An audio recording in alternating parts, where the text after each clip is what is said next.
आज हम आपको हिंदी के संस्कृत खंड के प्रथमा पाठ वंदना का बचा हुआ भाग पढ़ाएंगे।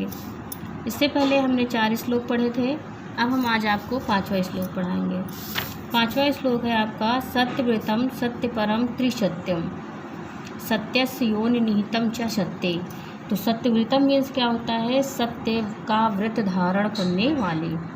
सत्यव्रतम मीन्स क्या होता है? सत्य का व्रत धारण करने वाले, या फिर सत्यनिष्ठ भी कह सकते हैं। असत्य परम मीन्स होता है सत्य में तत्पर रहने वाले। त्रिसत्यम मीन्स होता है त्रिकाल में सत्य, अर्थात जो भूत भविष्य और वर्तमान में सत्य हो उसे क्या बोलते हैं? त्रिसत्यम। अब अर्थ निकालेंगे। हे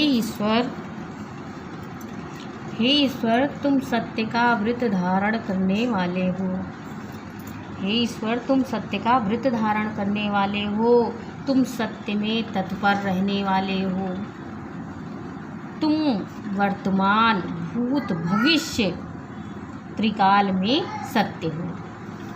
सत्यस्य योनि निहितम च सत्ये। तुम सत्य को उत्पन्न करने वाले हो। सत्यस्य योनि, योनि मीन्स होता है उत्पत्ति, यानी तुम सत्य को उत्पन्न करने वाले हो। अनिहितम च सत्ये, और सत्य में स्थित रहने वाले हो।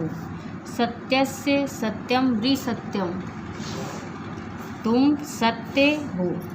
सत्यस्य, हे ईश्वर तुम सत्य हो, तुम यथार्थ सत्य के प्रवर्तक हो। सत्यात्मकम त्वाम शरणं प्रपन्नः। हे ईश्वर तुम सत्य स्वरूप हो। हे ईश्वर तुम सत्य स्वरूप हो, हम तुम्हारी शरण को प्राप्त हुए हैं। अब इसी के हम क्वेश्चन आंसर भी पढ़ेंगे, प्रश्न उत्तर। पहला है प्रश्न आपका, भक्तः ईश्वरः किं यास्ते। तो भक्तः ईश्वरं तेजः वीर्यः बलम् ओजः च याचते। भक्ता काम प्रतिज्ञां करोति। तो भक्त क्या प्रतिज्ञा करता है? तो अहम ऋतम वदिष्यामि सत्यम वदिष्यामि इति भक्ता। ऋतम मीन्स क्या होता है? यथास्थित। ईश्वरस्य का स्वरूपम अस्ति। ईश्वरः सत्य स्वरूपम अस्ति। ईश्वरः कीदृशः अस्ति? ईश्वरः सत्यात्मकः अस्ति। ईश्वर कैसा है? सत्य स्वरूप है। ईश्वरस्य के नेत्रे स्तः। तो ईश्वरस्य त्रिसत्य रूपम इमे द्वे नेत्रे स्तः।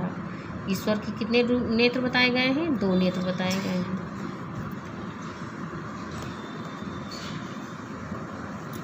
अब हम अनुवाद पढ़ेंगे। तुम वीरवान हो। तो तुम को क्या बोलेंगे? तुम वीरवान की वीरवान हो की असी। संस्कृत में हो को क्या बोलते हैं? असी बोलते हैं। अगला है जैसे, तो क्या हो गया? तुम वीरवान हो, तुम वीरवान असी। मैं सत्य कहूँगा। तो अहम आवाम वयम होता है। अहम माने मैं, आवाम माने हम दोनों, वयम माने हम सब। तो यहाँ क्या है? मैं, तो क्या लगाएंगे? अहम। फिर सत्य की सत्यम, कहूँगा के कथयिष्यामि या फिर वदिष्यामि। फिर तुम सत्य नहीं बोलोगे। तो इसका होता है तुम असत्य नहीं बोलोगे। असत्य है, तुम असत्य नहीं बोलोगे। तो तुमको क्या बोलेंगे? इसका नियम चलता है त्वम युवाम यूयम। त्वम माने तुम दोनों, युवाम माने त्वम माने तुम, युवाम माने तुम दोनों, और यूयम माने तुम सब। तो तुम लिखा है तो तुम की क्या हो जाएगी? त्वम। असत्य की असत्यम, नहीं की ना, और बोलोगे तो तुम के साथ जो रूप चलता है ये चलेगा वदिष्यसि। इस तरह आप ये पूरा जो भी है इसे अपना कंप्लीट करिए, और वंदना पाठ जैसे ही आपका कंप्लीट हो जाता है पूरे की फ़ोटो खींच करके हमारे उसमें सेंड करिए।